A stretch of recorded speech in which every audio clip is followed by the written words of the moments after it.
Assalamualaikum warahmatullahi wabarakatuh. Pada kesempatan kali ini saya akan menjelaskan sedikit materi mengenai kondisi sosial, budaya, ekonomi, politik, dan keberagamaan masyarakat Arab sebelum datangnya Islam. Pada masa tersebut atau bisa disebut dengan masa jahiliyah, bangsa-bangsa Arab berhubungan dengan hal-hal yang buruk. Misalnya saja pada kondisi sosial, di sana terjadi ketimpangan yang cukup signifikan antara si kaya dengan si miskin, antara si berkuasa dengan si lemah, antara penguasa dan budak. Nah, kemudian pada kondisi budaya juga berhubungan dengan hal-hal yang buruk. Misalnya saja mereka sangat suka bersolek dengan berlebih-lebihan, atau bisa dikatakan sombong. Nah, kemudian pada kondisi ekonomi juga hal yang buruk. Misalnya saja orang-orang yang miskin tidak diperbolehkan untuk berdagang. Mereka akan dihambat jika akan mencoba berdagang. Namun berbeda halnya dengan orang-orang kaya. Mereka akan semakin kaya.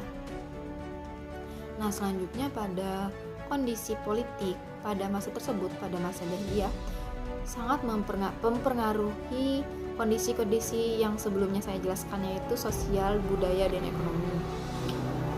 Siapa yang paling berkuasa maka akan mempunyai hak-hak yang lebih tinggi dibandingkan dengan orang-orang yang tidak berkuasa.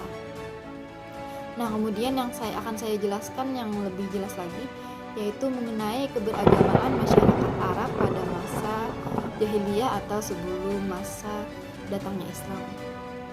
Nah, pada masa tersebut mereka sudah jauh dari keyakinan atau agama yang dibawa oleh Nabi Ibrahim alaihissalam dan Nabi Ismail alaihissalam, yaitu agama yang meyakini Allah Subhanahu wa taala sebagai Sang Pencipta dan Tuhannya.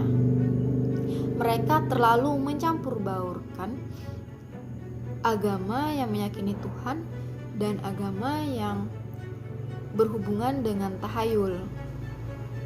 Nah, jadi mereka melakukan penyimpangan, yaitu dengan menyembah berhala. Sebenarnya pada masa tersebut mereka masih mengakui Allah Subhanahu wa taala sebagai Sang Pencipta. Namun mereka merasa jauh dengan Tuhan, sehingga mereka merasa tidak mungkin berhubungan langsung dengan Allah, dan mereka mengadakan sebuah perantara, yaitu berhala. Nah, berhala tersebut ada di tiap kabilah dan bahkan di tiap rumah. Berhala-berhala yang terkenal pada masa itu yaitu Hubal, Manat, Lata, dan Uzza. Nah, kemudian selanjutnya setelah beriringnya waktu, kemudian setelah masa penaklukan kota Mekah, maka juga berkembang pula lah pendidikan Islam. Ada 3 jenis periodisasi yang paling umum digunakan pada kajian sejarah pendidikan Islam, yaitu pendidikan Islam pada masa Rasulullah, yaitu pada masa awal di Mekah dan masa selanjutnya di Madinah.